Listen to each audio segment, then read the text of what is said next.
Usually, the TED AI show comes out every Tuesday, but we're dropping this episode a little off schedule because something of global significance has happened, and we wanted to be one of the first to share it with you. So, without further ado, let's get right into it. Imagine a world controlled not by nations, but by a handful of tech companies, driven primarily by profits, holding the reins of artificial intelligence. A technopolar world, as geopolitical expert Ian Bremmer calls it, where algorithms shape our lives, our economies, and even our wars. Now, this isn't some sci-fi movie. It's the future we're barreling towards right now. And the question is, who gets to write the rules? Well, now, the UN has stepped into the ring with a bold plan: global AI governance. They've released this plan on September 19th, 2024, and we're giving you the scoop right here.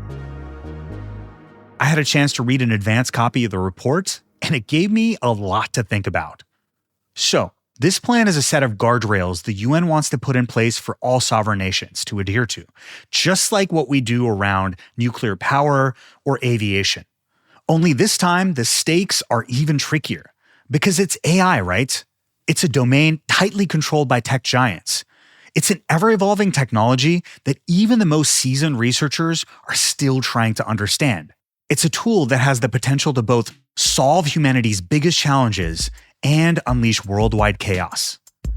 In other words, do global rules of conduct for such a powerful young technology, ruled by tech alliances, even apply? And is the UN, an almost 80-year-old bureaucracy consisting of sovereign nations, the right institution for the job?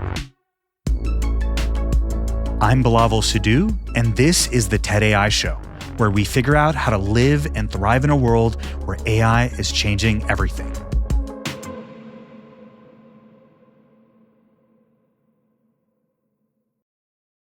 Hi, I'm Bilawal, host of TED's newest podcast, the TED AI Show, where I talk with the world's leading experts, artists, journalists to help you live and thrive in a world where AI is changing everything.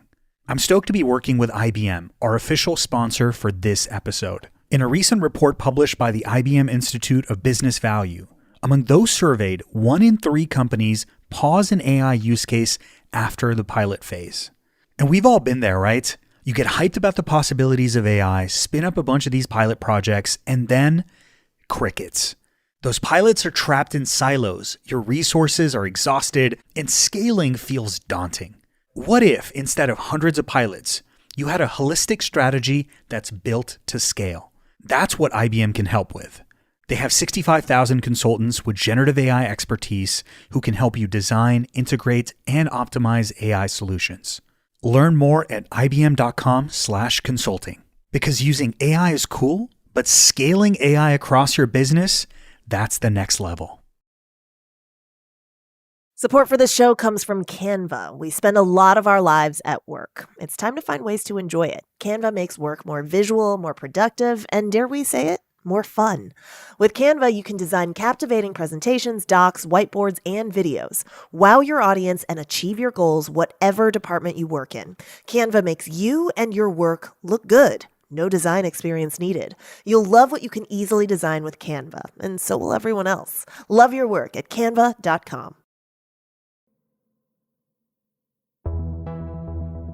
Today, we're joined by Ian Bremmer, an American political scientist and one of the co-authors of this report. He's not just a policy wonk, but someone who's in the room with world leaders, feeling the pulse of this tech revolution. He's explored the very question of governance in the digital age and its shift in power from sovereignties to big tech. And he believes the UN is the only international body in a position to hammer out a credible global consensus for this world-changing technology.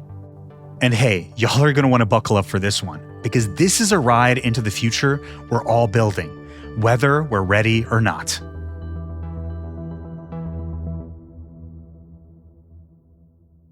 So, hey Ian, welcome to the show.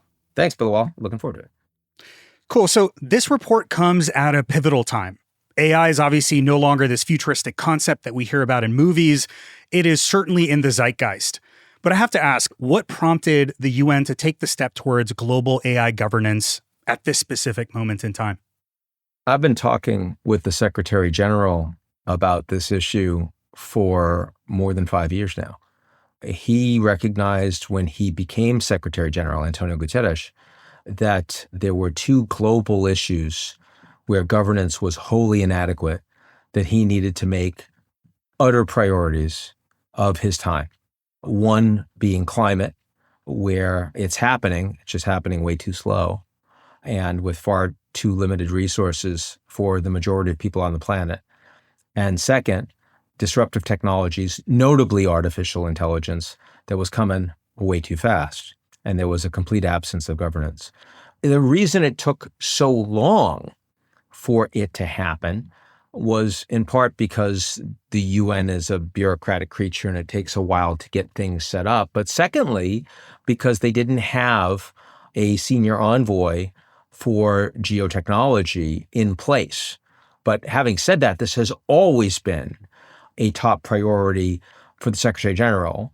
And the fact that you then had billions of dollars being poured into this technology with not just enormous hype, but real excitement around real use cases, changing the way humans interact with each other, changing the way we innovate, changing the way society and the global economy works, meant that an absence of global governance was going to leave a lot on the table and was also likely to get us in real trouble. So the urgency has clearly stepped up in the past, I'm going to say 18 months.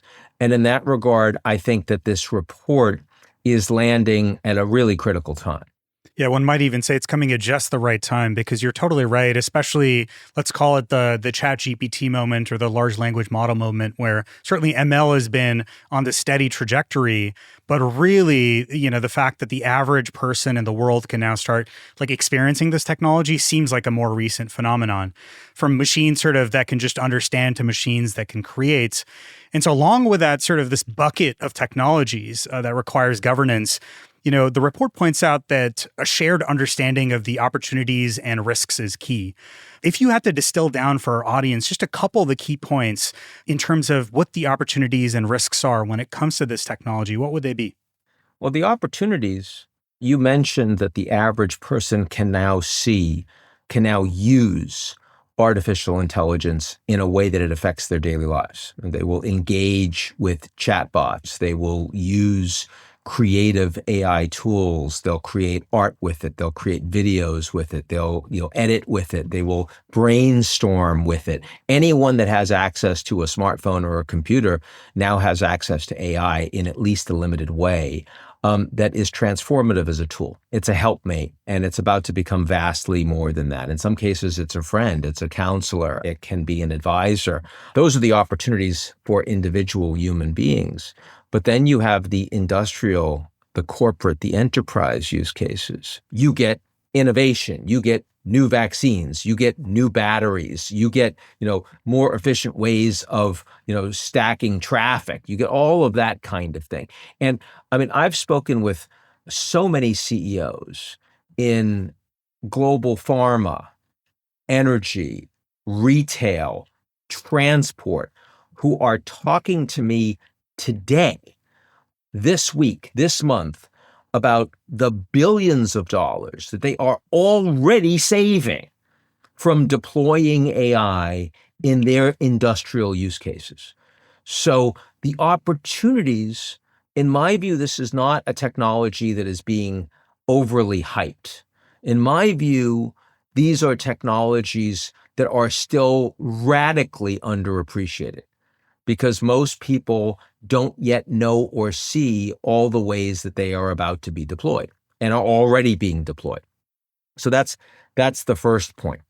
The second point is on the risk side, is that all of the companies, and they're mostly companies, mostly not governments, that are driving the investment in AI are capitalists when it comes to their profits. But they are socialists when it comes to any losses or costs that come from their products. And I don't know about you, but I would like them to be capitalists for both profits and losses. That's how we got ourselves in trouble on climate change, is we had large numbers of industry and governments aligned with that industry that was very happy to be capitalists in making lots of money from exploiting the natural wealth that exists in the planet, and were very happy to push the losses off to be everyone's problem, which means the global South, your children, the poor. And that's not capitalism. That is rapacious oligarchy. And so what we need is to ensure that the negative externalities that come from deploying AI, like any jobs that are lost, like skill sets that need to be redeployed, like disinformation and the use of AI by malevolent actors or tinkerers in ways that are dangerous for our economy or national security. And also to make sure that the opportunities generated by AI are not simply taken advantage of by small numbers of comparatively wealthy people who have the market serve them most effectively because they have the deep pockets. Those risks will grow if they are not addressed, and they will not be addressed if the marketplace is allowed to capture the governance model. Remember, a functioning free market economy is one where corporations compete against each other in a level playing field with governments and regulators that act as independent and fair arbiters. And that is not the way the American economic system runs. And that's not the way the global economic system runs. And that's particularly dangerous when you're deploying new technologies where there's a complete absence of regulation. That is, I think, the context where what the United Nations is presently trying to do is operating in. I think you very nicely outlined why this is sort of a double-edged sword, right? You're making a brilliant point, which is that we're hearing about these large language models that are largely trained off of publicly available data, but all the latent value that is sitting in all these enterprises and even governments across the world. I mean, we haven't yet begun to see the economic impact that's going to have. At the same time, yes, this technology could absolutely obliterate the world of bits, so to speak. And the climate analogy is a very interesting one too. I want to do two things. I want to talk about the players here, and then I want to talk about incentives. You've stated in the past that we're headed towards this world that you call a technopolar world, right? Where these large tech companies are effectively sovereign in this digital world that we're talking about.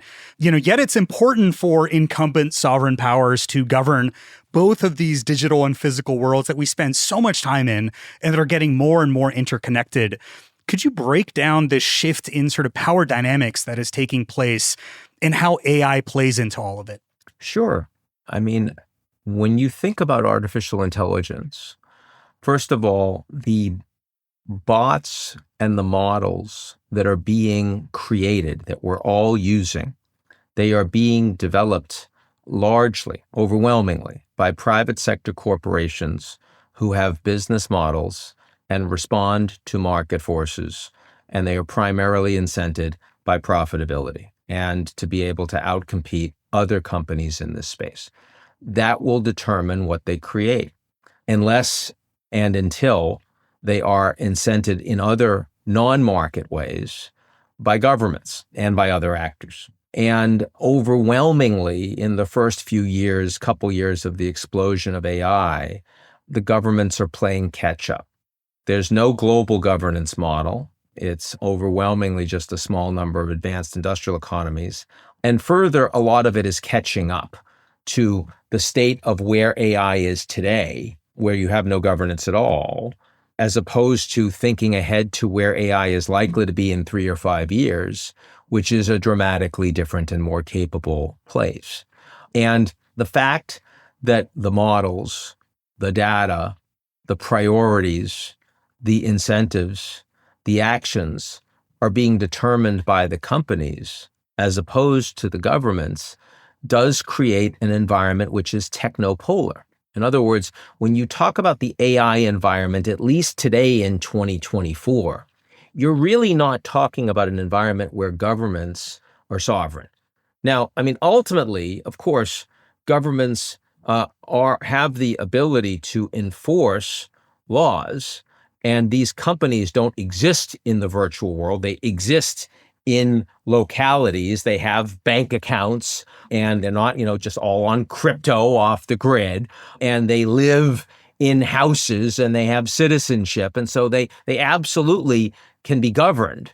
But the de facto reality is that the decisions that are being made about what AI is and what is done with it are being made overwhelmingly by the technologists, by a small number of the technologists. So they're the ones that are deciding. And that means a couple of things. It means, first of all, if you are a government actor or a multilateral organization comprised of government actors, and you want to create effective governance, you actually need to work with the private sector. You can't do this by yourself because you don't have the knowledge, you won't move fast enough, you don't understand what needs to be done. They're the ones doing it. And if you don't do that, they will de facto regulate themselves. And that is a challenging thing because their interests are in treating citizens at best as consumers and at worst as products. It didn't work out too well for social media, did it? Not as citizens. And governments care at best in people as citizens. So, if the government's going to work for the people, the government has to work with the private sector on AI. That is the reality of where we are today. And what we have certainly learned with a lot of humility at the United Nations is that if you want to start governing something effectively, you first need to define it.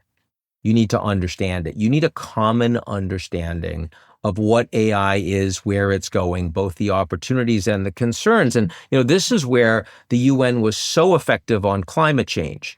And it took a long time, but we're now in a situation where almost every single member state, no matter if they're poor or rich, small or big, a dictatorship or a democracy, or something in between, they all agree that we've had 1.2 centigrade of climate change.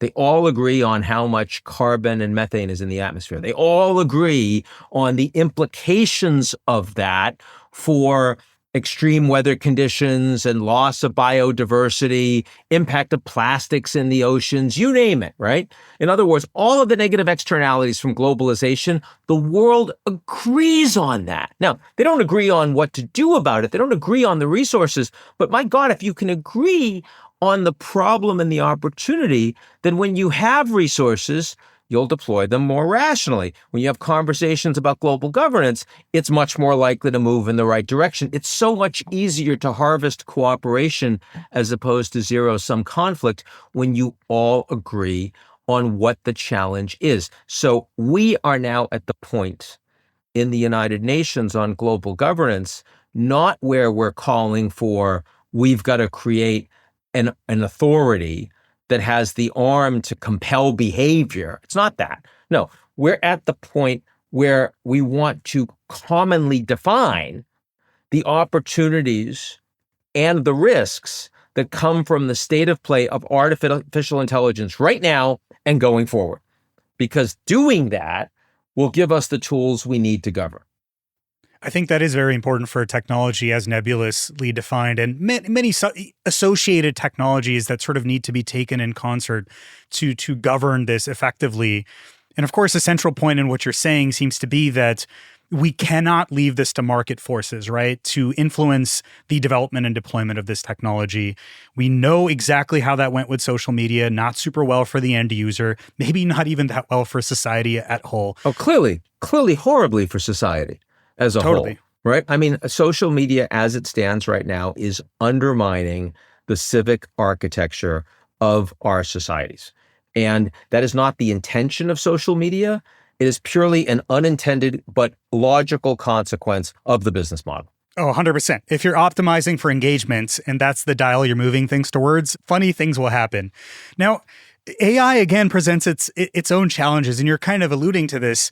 So I have to ask, what should be the guiding principles for technology that, as the report states, is one, non-explainable by design, Number 2, isn't still fully understood by experts. Number 3, is borderless by nature.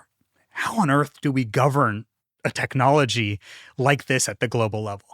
Well, I think that what you want from a technology like this, in addition to having the world come together to define the state of climate today and how it's been changed by humanity, the world has also come together to define, we have a Universal Declaration of Human Rights, and we have Sustainable Development Goals. The world agrees that people should have the opportunity to engage in productive labor. The world agrees that people should have adequate shelter. The world agrees that people should have adequate food. The world agrees that people should have adequate water. The world agrees people should have access to health care. These are basic things, and yet the world agrees that there should be goals for the 8 billion plus people on the planet, and we should orient towards those goals. So the baseline for artificial intelligence and governance should be, how do you help use and deploy these technologies in service of those goals? There's nothing really bigger than that. Right? It's not more complicated than that. Right now, we are not actually on a path to achieving those goals. In fact, since the pandemic, we've actually backslid on things like hunger and on forced migration.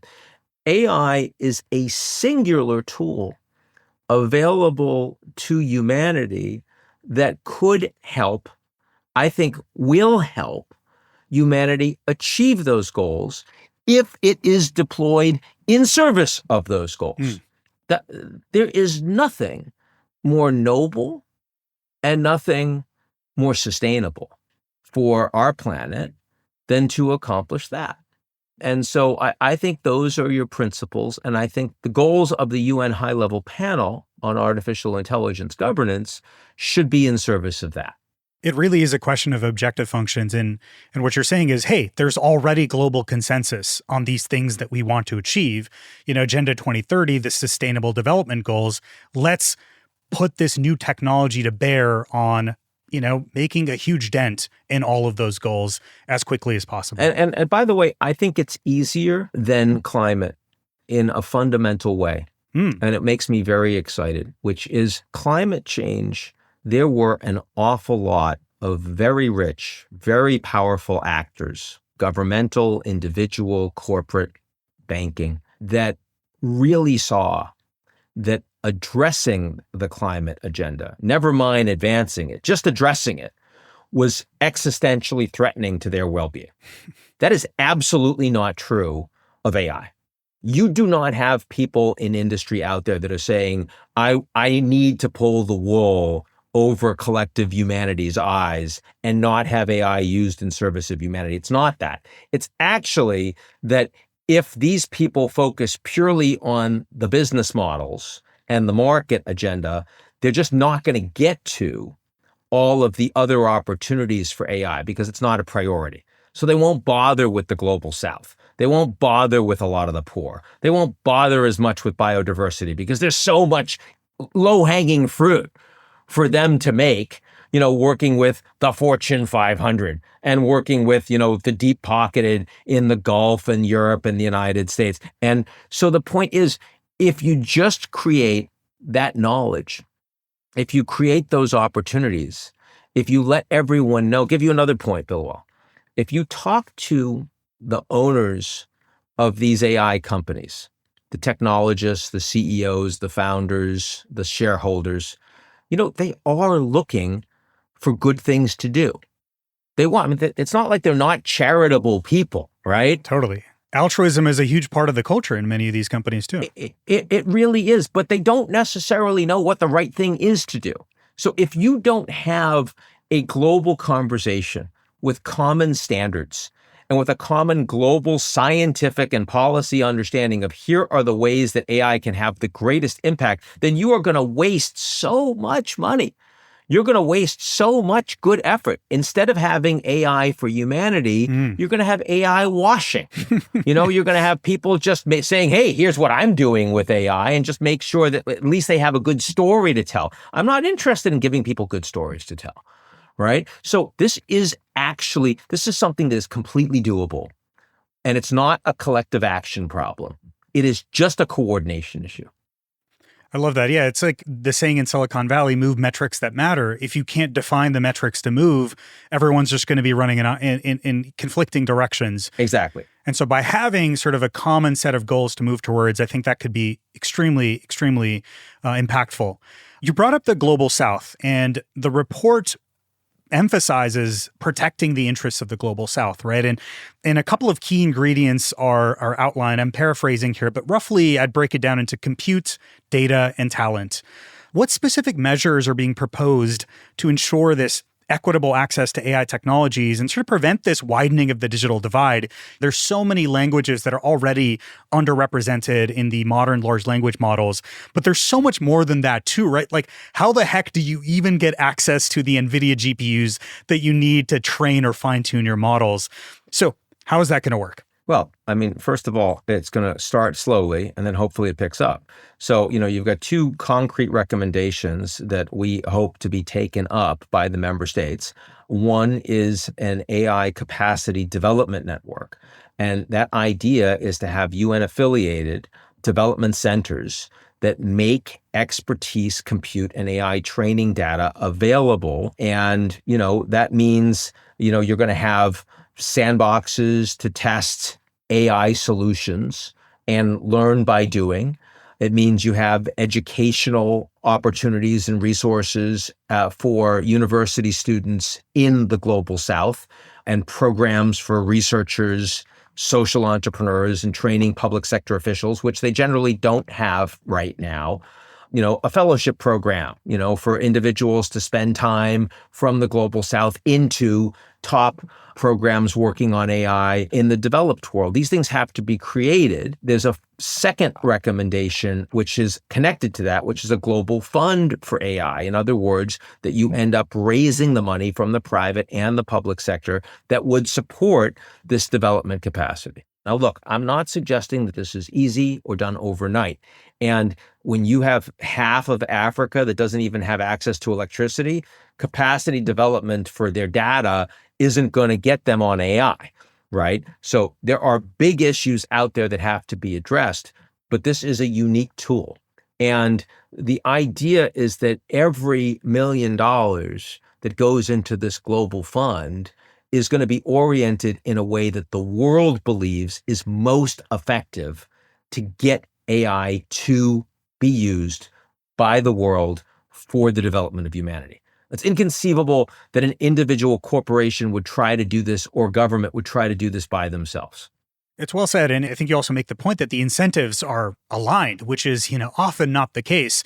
You are basically, by providing this baseline level of compute and abilities for these markets, you're basically unlocking markets for these companies as well.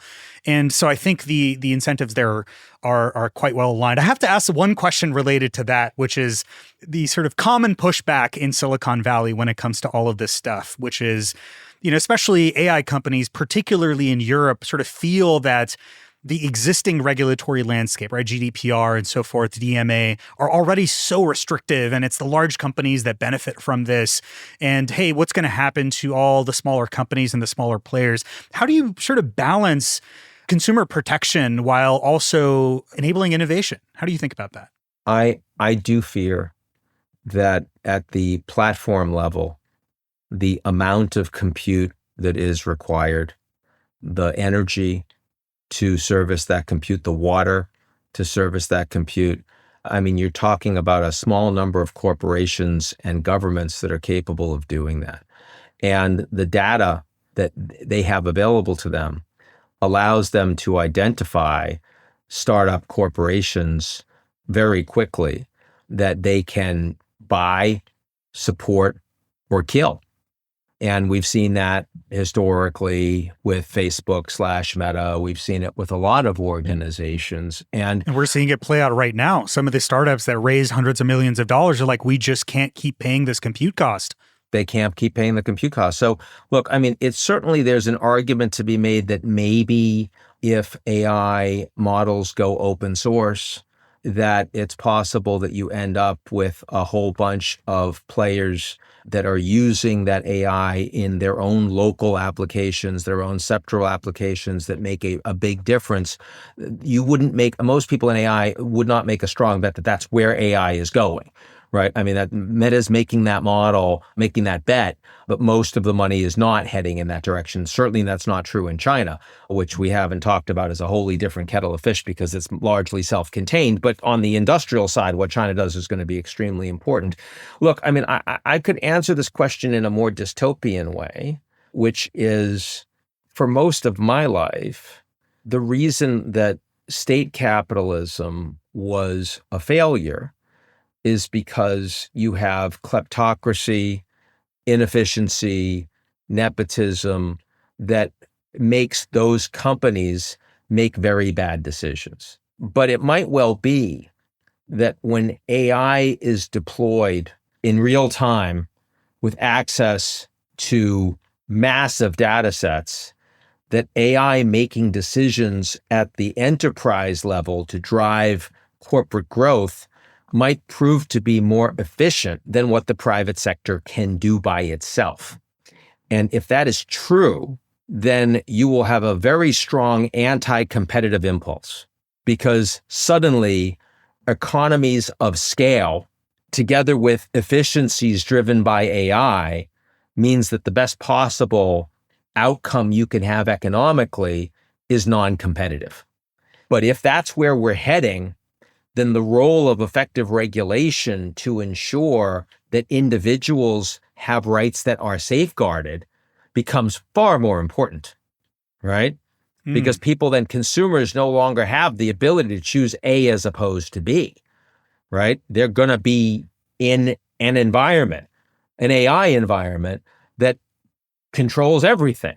That has, It's like a fish in water. Right, exactly. I mean, it'll be like, I mean, you can, it'll get, I mean, I am of the view that consumers within 5 years will probably use an AI ecosystem for an incredible amount of social, business, educational, health, and other relationships, and they'll probably all be the same AI. Because there'll be advantages in having that data set together in one place. And you'll have preferences and depending on your economic well-being and what kind of service you want and everything else, also your geography. Okay, but if that's the case, there would be real costs in you switching. You already feel this. Like, I mean, if you're on Twitter and you've spent like a bunch of years building up your following and your connections and suddenly you want to go off, like you have You're locked in. You're locked in. You have no rights. If that's where we're heading on the consumer side, and if on the industrial side, we end up with, again, a small number of players that have extraordinary amounts of data that are able to drive the innovation because they have the data, the compute, the energy, then the role of effective governance and regulation at the national and at the global level becomes far more urgent. So I am not answering your question well. Because your question was like, well, what happens to the small companies? I'm like, I'm more concerned if the small companies end up dying, or you can have a whole bunch of small companies, but as they become big enough to be noticed, they have to align. What happens to the small creators? They can all create, but if you become big enough that you make a move, you've got to sign up with a record company. You got to sign up with you got to be a Facebook influencer, Instagram, whatever it is, right? I mean, I'm saying I could see that happening in every sector, with every corporation and startup.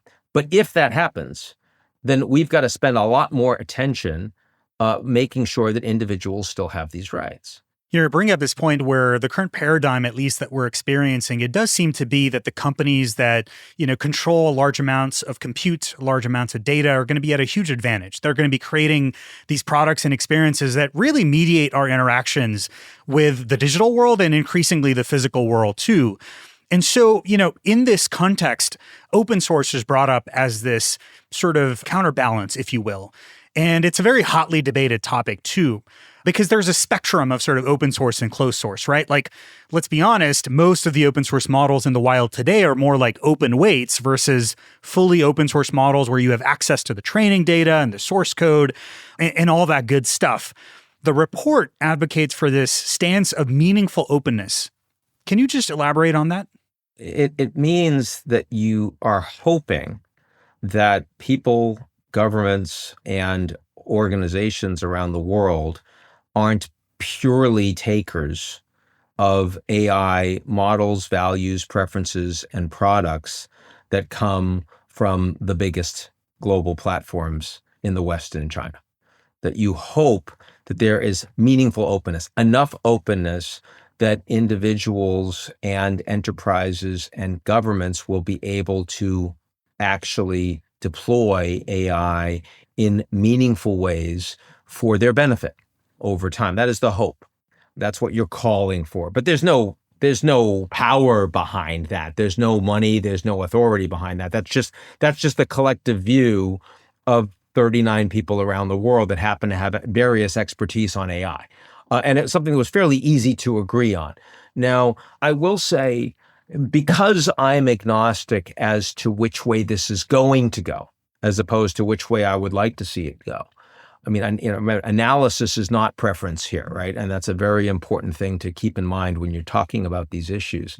There are different risks that come from these models. So if it turns out that overwhelmingly we have closed models and a very small number of companies maybe that need to be aligned with either the United States or China that end up dominating the AI space, then the critical governance framework you will need for national security and sustainability is a series of arms control agreements in AI between the Americans, the Chinese, and relevant private sector actors, like what you had between the Americans and the Soviets. But we only got that after the 1962 Cuban Missile Crisis, when we almost blew ourselves up. That's a serious problem, right? Because in the first 15 years, the Americans and the Soviets are developing A-bombs and then H-bombs and then missiles to launch them and all of this capacity.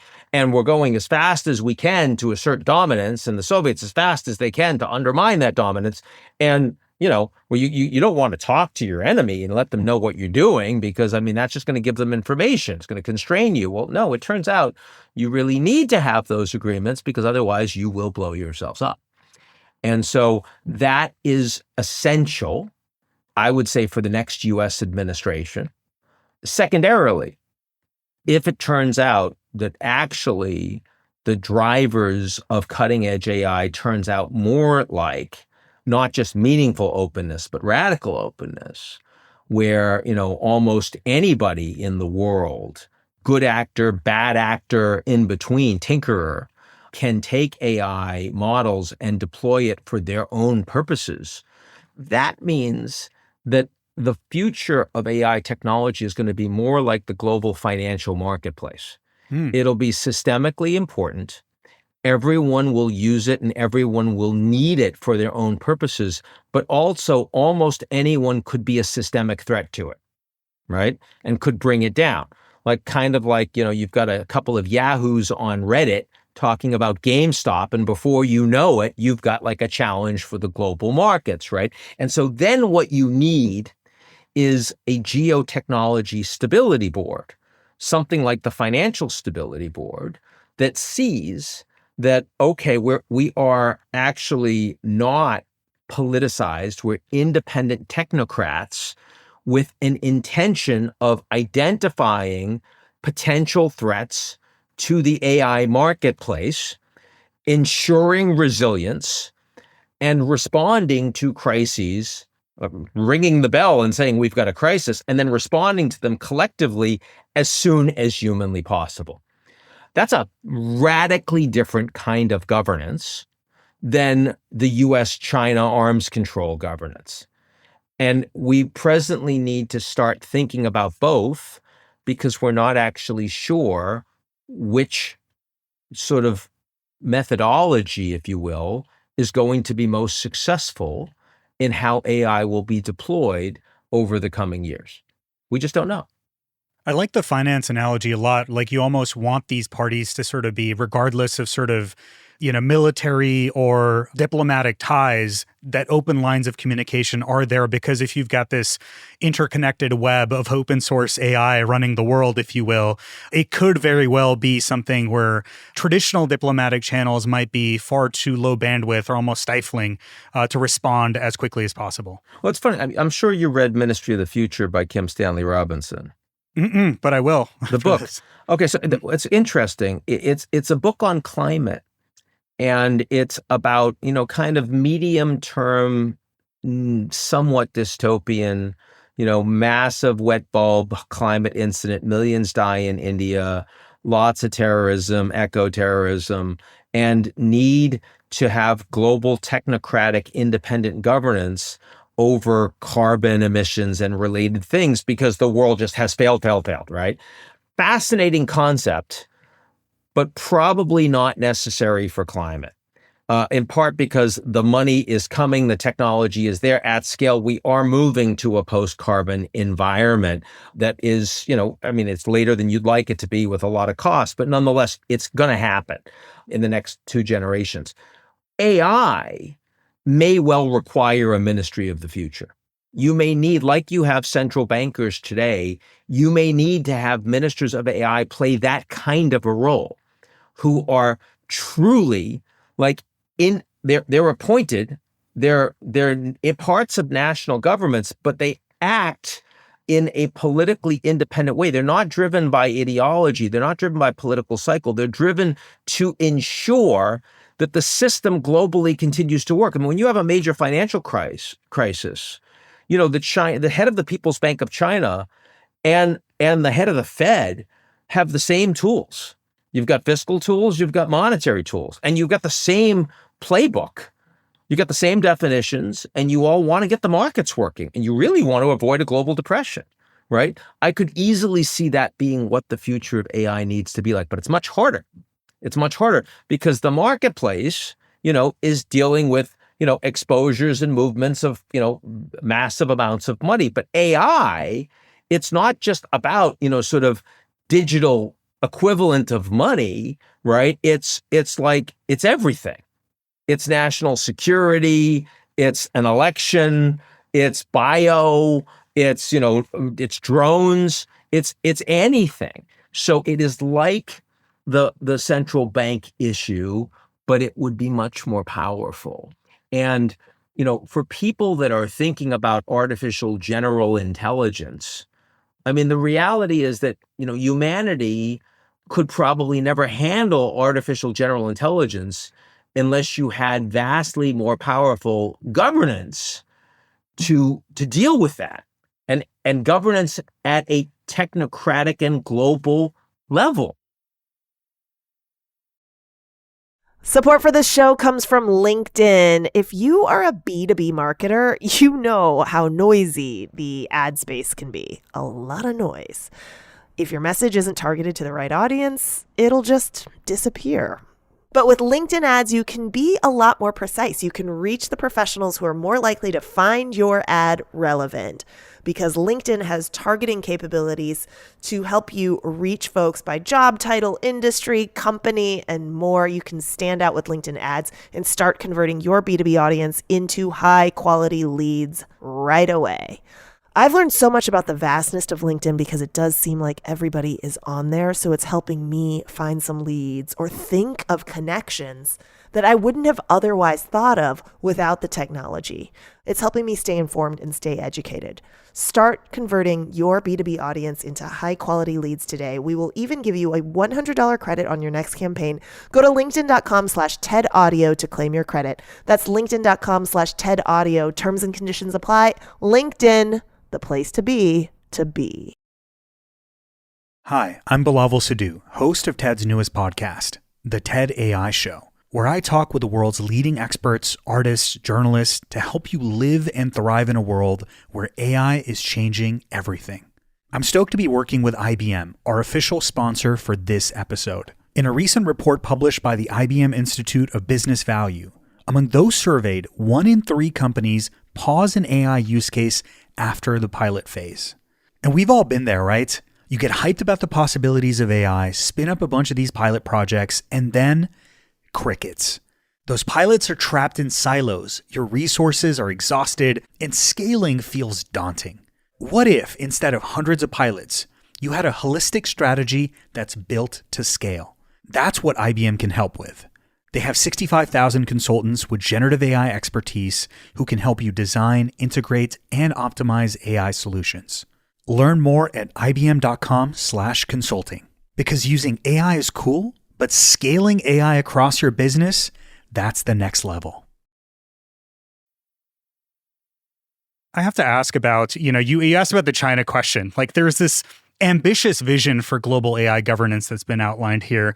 A common critique of the UN tends to be, how are you going to enforce these guidelines, especially with, major tech companies that might play along right now, but at some point might want to assert their own independence, or countries like China that might be reluctant to comply?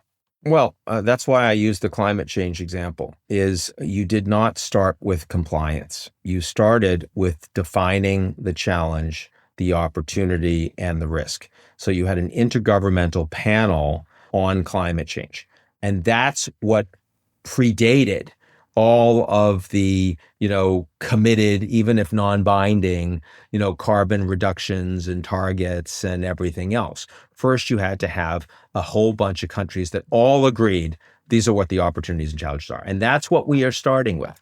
We are starting with an international scientific panel on AI, just like the Intergovernmental Panel on Climate Change, which is meant to regularly convene and define the capabilities, the opportunities, the risks, the uncertainties, the gaps in scientific consensus on AI development and trends.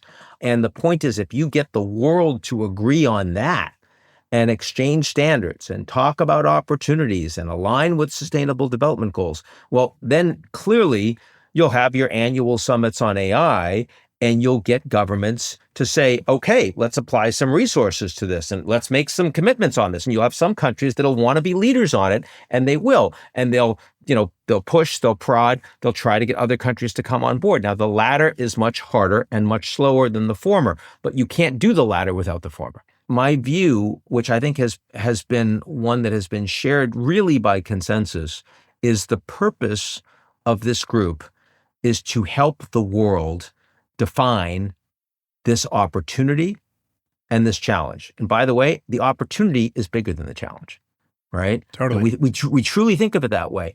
And that is, this is not coming out there saying we want to have enforceable governance power over what technology companies do and don't do. That was never going to be in the cards, but also it would be premature if you don't actually know what you're trying to accomplish. So don't put the wagon before the horse. Get the problem right first. Define it. It makes a ton of sense, right? Like, if you're not going to survey the landscape and build a common map, you're obviously going to have disagreements from the get-go. But what about more challenging topics? Like, for instance, in light of the increasing use of AI in both the Ukraine-Russian conflict, right, and the Israel-Gaza war, what position does the report take on developing international norms or regulations specifically addressing the use of AI in warfare? Well, I mean, there's already been efforts at the United Nations to ban lethal autonomous drones and artificial intelligence in those areas where national security is directly in the target. You also have the beginnings of the US, China, and South Korea talking about the nuclear decision-making process, for example. My view is that governments, a small number of governments, are probably going to be necessary to drive that, and not the UN, even though the UN can have a say, because ultimately this will need to be policed. And the way you police is by having willingness to deter and some kind of actual enforcement, sanctioning enforcement. There are going to be costs. I mean, the Iranians, are not standing up to the non-proliferation treaty. If they're not developing nukes, it's because they're concerned that the Israelis are going to blow them up with US support if they actually decide to go full nuclear breakout. And that I think, when it comes to using AI in these weapon systems, when you are talking about life and death for the Russians and Ukrainians on the ground, and they have access to those tools to make into weapons, they will make them into weapons. So you're going to have the most powerful countries in the world be willing not just to opine, but to govern, to exert force, to ensure that AI is not used by itself in targeting decisions, is not used by itself in warfighting that takes decisions in life of death completely out of the loop. We've already seen what happens as war becomes more and more distant from humanity, is that it becomes much easier for people to pull the trigger and much easier for wars to escalate. And that's not where we want to be. Are you personally more worried about digital attacks or political interference, via the internet, or sort of these physical manifestations of AI systems when it comes to like drone warfare and things like that? I'm much more worried about the vulnerability of economic systems to AI manipulation. I'd be much more worried about financial markets crash or critical infrastructure crash, especially when you already have antagonists that are deeply inside other systems and just sitting there. In other words, a crowd strike type situation, but instead of a mistake, a malevolent such hit. I mean, you saw what happened to, cost billions of dollars immediately and shut down all sorts of systems, computers, air travel, you name it, around the West. And that was just a mistake. It's just a mistaken patch. What happens if that was done intentionally by an adversary, whether a rogue actor or by a government? I think that's a much bigger concern, but that's not my biggest concern. My biggest concern is something actually much more prosaic. What is it? My biggest concern is that human beings are programmable. We are very susceptible to algorithms. And, when I was growing up, it was all about nature and nurture. And it was about, what your genetics say, and then how that potentiality is shaped by human beings around you, individual human beings and collections of human beings. That's now shifting to algorithms. And, social media is a part of this problem, but when it's AI and when human beings are developing principal relationships algorithmically, and they're no longer engaging principally with other human beings, so nurture is being replaced by algorithm and by AI, I worry that we will lose our humanity. I think that's for me, it's a much more profound, it's a much more philosophical issue, but it's also a really real near-term threat. We may develop AGI in 20 years, but humans may become algorithmic in 5. And I think we should resist that. I think that at the very least, we need a lot of testing to understand the implications before we want to run real-time experiments on humanity. And right now, what we're doing is running real-time experiments, right? We need a smaller sandbox. I think you're totally right. It goes back to technology mediating our interactions in the physical and digital world. And that's right. That gives us the surface area for us to be impacted and influenced is greater than ever before. I'd argue this is already the case today. It is. That's in part why online advertising is just so darn effective. That's why mimetic warfare is a thing, right? But your relationships still are principally with people. Mm-hmm. Right? Oh yeah, now once we have intelligent entities that are sort of talking to us, and oh good Lord.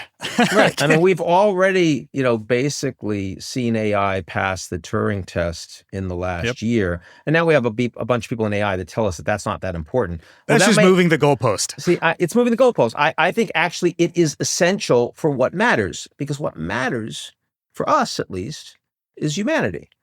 And so if we can no longer tell the difference between what is and is not a human being, and we start engaging more principally with non-human actors in service of other goals that have nothing to do with human beings, then we have just unwillingly, unknowingly given up something essential.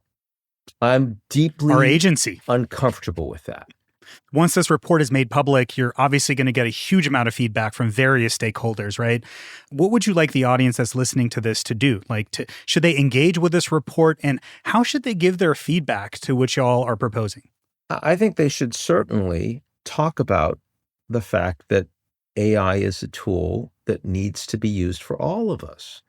If there's any real message here, it's that we are turning much more inwards at a nation by nation level, and we're not thinking about common collective humanity. We are now inventing tools that allow us to improve ourselves together and to redress a lot of the damage that we've done to the planet. I mean, if I look at young people today, we need to be honest with them. We've not been effective stewards of the planet, and we need them to make better decisions than we have made. I would argue this report has been an effort over the last year to try to give young people an opportunity to make better decisions, right? And that's the way I want people to respond to this report. Awesome. Ian, thank you so much for joining us. My pleasure. Okay, Ian's insights are a wake-up call. AI isn't just about code and algorithms. It's a global challenge that demands global cooperation, just like climate change or the interconnected web of financial markets. I mean, think about it. When a financial system teeters on the brink, central bankers don't care about borders or political alliances. They pick up the phone because their fates are intertwined. Their incentives align to prevent disaster. That's the kind of urgency and cooperation we need for AI. What gives me hope is that this isn't some impossible challenge. We have achieved this level of cooperation before. Now the question is, can we replicate it for AI before it's too late? Will we see a world dominated by a few tech giants hoarding the power of AI? Or can we foster a scenario where 1,000 flowers bloom, where AI empowers individuals and nations across the globe in a truly interconnected yet decentralized AI ecosystem? This conversation with Ian has been a reality check. AI isn't just about futuristic hype. It's about the choices we make today. This UN report is a vital blueprint to build a shared understanding on what exactly it is that we're trying to regulate. But the real work begins with us, understanding the complexities, demanding transparency, and pushing for responsible AI development. And doing that without stifling innovation and nimble startups. The future of AI is not predetermined. It's an interconnected tapestry and a global story we're all writing together. The TED AI Show is a part of the TED Audio Collective and is produced by TED with Cosmic Standard. Our producers are Ben Montoya and Alex Higgins. Our editors are Ban Cheng and Alejandra Salazar. Our showrunner is Ivana Tucker, and our engineer is Asia Pilar Simpson. Our technical director is Jacob Winnick, and our executive producer is Eliza Smith. Our researcher and fact-checker is Christian Aparta. And I'm your host, Bilawal Sidhu. See y'all in the next one.